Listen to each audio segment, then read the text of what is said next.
nasibe wong amung pondo tresno tetep kalah karo sing uripe wis ketata pancen apa merjuangke tresno iki mergo dhek golek mung sing pasti-pasti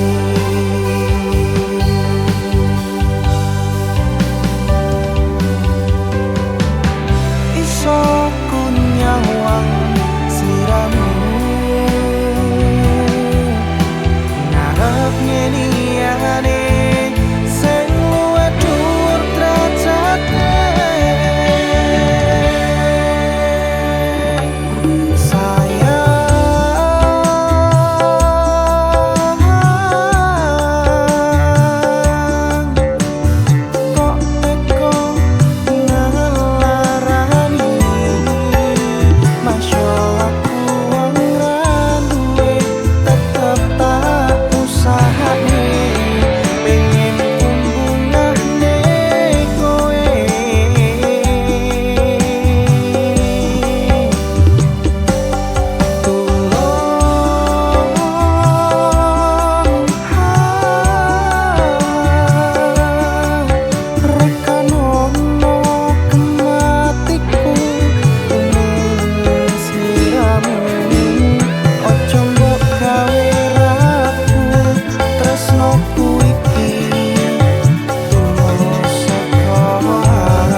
sliramu ngarep ngeliyane sing luwih dhuwur derajate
Ojo mbok gawe ragu tresnoku iki tulus saka ati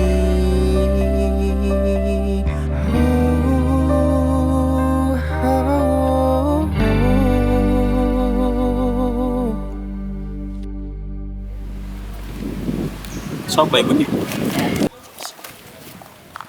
Nani itu? Sik. Aku kecewa deh. Kayak Andiku gak ada apa-apa. Ya Daro.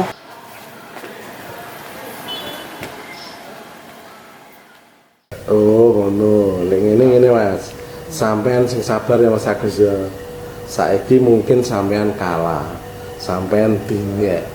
Tapi ke depan nasib iku sing nentokno duduk sampean arek iku, tapi sing nentokno nasib itu adalah Gusti Allah. Tapi yang penting sampean golek nyerah, harus giat, harus berani ya, sehingga nanti ke depan mungkin nasib sampean akan lebih baik lagi. Ini yang harus tetap dijaga. Dan yang terakhir, jangan lupa selalu mendoakan kedua orang tua. Dan terakhir, sampean minta nang Gusti Allah nasibku cek iso luwih apik meneh. Oke Mas, sing sabar ya. Nggih. Nggih. Wis sabar.